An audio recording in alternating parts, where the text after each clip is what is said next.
In a move that has sent shockwaves through South Africa's political and civic landscape, President Cyril Ramaphosa has officially dismissed the Chairperson, Deputy Chairpersons, and Secretary of the Eminent Persons Group, EPG, effectively disbanding the group's current leadership. The announcement, made during a formal statement issued from the Union buildings in Pretoria, has ignited fierce debate, speculation, and concern across the nation. The Eminent Persons Group, originally established to serve as an independent advisory body to government on issues of transformation, national unity, and reconciliation, has long played a critical role in shaping conversations around equality, justice, and institutional reform.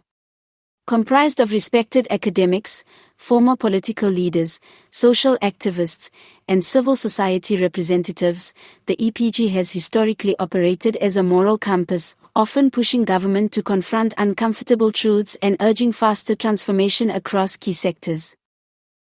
President Ramaphosa's decision to dismiss the entire top leadership of the EPG was described by his spokesperson as a matter of principle and strategic necessity.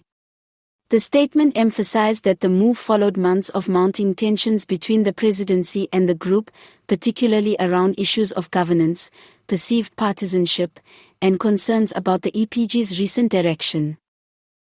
The president has acted in accordance with his constitutional prerogative to ensure that advisory structures reflect both credibility and alignment with the national interest, the statement read. This reset will allow for the restructuring of the group to ensure it continues serving its intended purpose with clarity, integrity, and independence. While no explicit misconduct was cited, sources close to the matter suggest growing dissatisfaction within the presidency over what insiders called the increasing politicization of the EPG's work.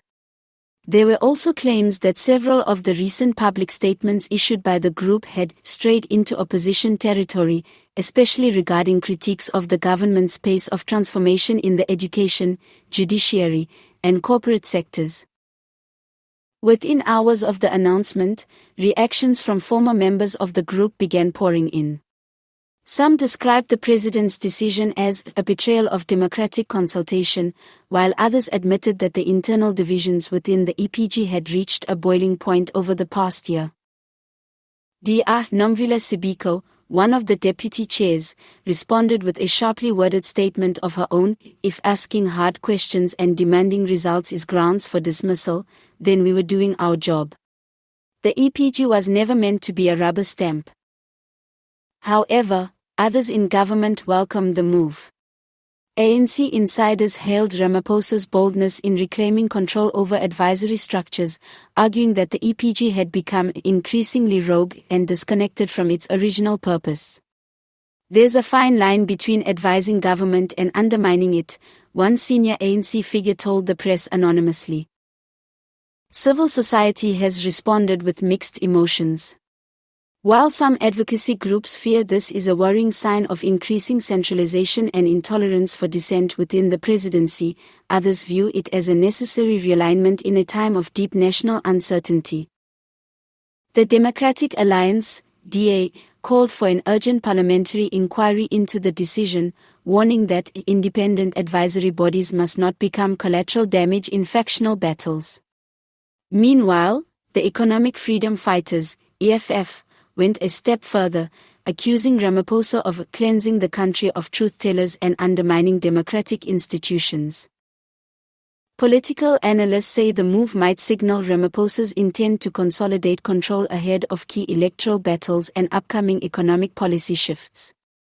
This could be a power play. Ramaphosa is preparing the battlefield for 2026. He's removing what he may see as potential distractions or dissenters, said Professor Themba Kotla of Wits University.